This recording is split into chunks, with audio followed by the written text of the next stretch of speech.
नमस्कार, मी पंजाब डक हवामान अभ्यासक मुक्काम पोस्ट गुगळी धामणगाव तालुका शिरोळ जिल्हा परभणी. सांगली, सोलापूर, आटपाडी, जत, लातूर, उस्मानाबाद, सोलापूर, पंढरपूर या सर्व शेतकऱ्यांनी अंदाज लक्षात घ्यायचा. कारण की 6, 7, 8 दरम्यान म्हणजे पश्चिम महाराष्ट्रात, दक्षिण महाराष्ट्रात, कोकण पट्टीमध्ये हा अंदाज लक्षात घ्यायचा.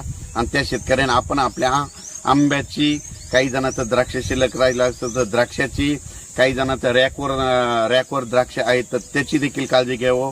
कारण की 6, 7 आणि 8 मेला म्हणजे पश्चिम महाराष्ट्र, दक्षिण महाराष्ट्र आणि तसेच कोकण पट्ट्यामध्ये खूप पाऊस पडणार आहे. म्हणून हा अंदाज लक्षात घ्या. आणि सर्व शेतकऱ्याला परत एक अंदाज लक्षात घ्यायचा. 9 मे पासून ते 16 मे पर्यंत राज्यामध्ये हवामान कोरडं राहणार आहे. 9, 10, 11, 12, 13, 14, 15 जवळपास हवामान कोरडं राहणार आहे. पाऊस काय येणार नाही हे देखील अंदाज लक्षात घ्यायचा. त्याच्यानंतर 17 मे, 18 मे, 19 मे दरम्यान परत राज्यामध्ये पावसाची शक्यता आहे. म्हणून हे देखील अंदाज लक्षात घ्यायचा. त्याच्यानंतर 21 मे, 22 मे पासून परत हवामान कोरडं राहणार आहे. म्हणून हे देखील अंदाज लक्षात घ्यायचा. सर्व शेतकऱ्याला सांगू इच्छितो की आताचा हे जे पाऊस पडणार आहे पश्चिम महाराष्ट्रात आणि कोकण पट्टीमध्ये, ते काही भागामध्ये गारपीट देखील होणार आहे. त्याच्यामुळे हे अंदाज लक्षात घ्या.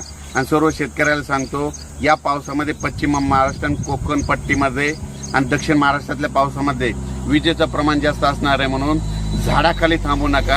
आपण आपल्या पाळीव प्राण्याची काळजी घ्या आणि पाळीव प्राण्याची काळजी घ्या. शक्यतो 9 तारखेपर्यंत तुमची जनावरे घरी आणून बांधा आणि या विजेपासून त्यांचं संरक्षण करा. शेतकरी बंधूंनो, हे चॅनल मी खास करून शेतकऱ्याचं नुकसान वाचवण्यासाठी तयार केलेलं आहे. तर या चॅनल मध्ये शेतकऱ्यासाठी वेगवेगळ्या पिकाविषयी, वेगवेगळं उत्पादन कसं काढायचं त्याविषयी संपूर्ण माहिती दिली जाईल. आणि शेतकऱ्याचं जे निसर्गाच्या लहरीपणापासून जे नुकसान होतं तर ती देखील या चॅनल मधून व्हिडिओ टाकल्याच्या नंतर तुमचं नुकसान वाचत. त्याबद्दल तुम्ही या चॅनलला सबस्क्राईब करा आणि व्हिडिओला लाईक करा.